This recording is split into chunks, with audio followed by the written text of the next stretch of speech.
Well, it's late August here at the Bullitt Reservation, and as you can see, most of the grasses have gone to seed. Even the milkweed pods are ready to burst and put their seeds out into the world. It's pretty quiet here at the reservation, but there's still some butterflies to see. Here's a common ringlet on a hawkweed flower. The fall asters are starting to bloom.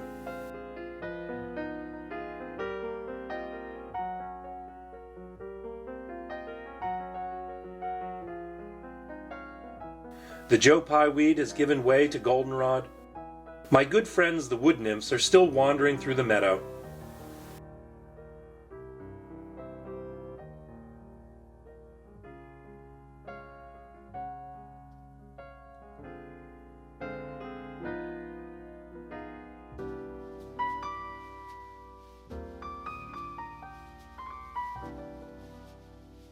And clouded sulfurs and cabbage whites abound.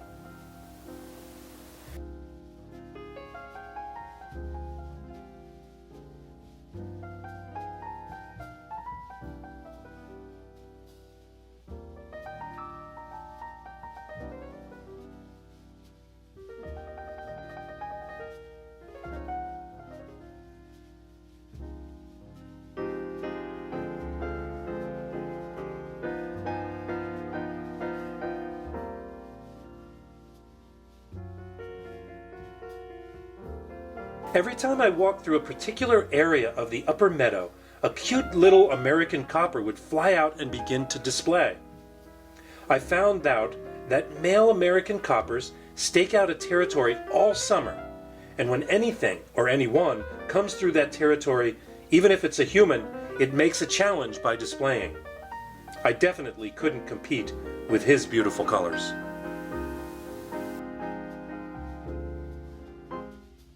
However, on one occasion, I had the opportunity to see a rival male fly into his territory while a female was present. The female hanging upside down, while a competition ensued for which male had the best display, and I got to see it. She finally decided that my old friend had the best display, and they mated right there on the spot, thus earning this video an R rating. The American coppers are almost as small as the eastern-tailed blue and is just as productive, with 3 flights in the summer. The last caterpillar cycle in mid-September goes into the leaf litter to hibernate until spring.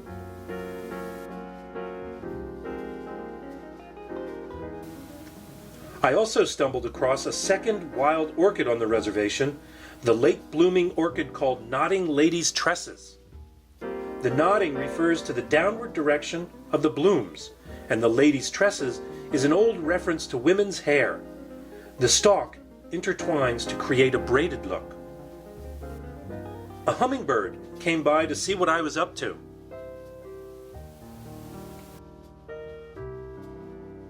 While a chipmunk warmed itself in the late summer sun.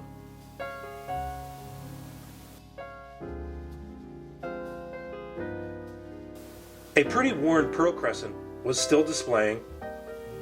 They have 2 broods a summer, so any egg to caterpillar now would overwinter and go into a chrysalis in the spring. And then a silver-spotted skipper came into view, and just like that, it vanished.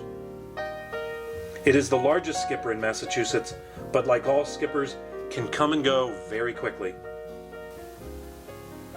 And then something caught my eye that I thought was a monarch, but upon closer inspection, it turned out to be a viceroy.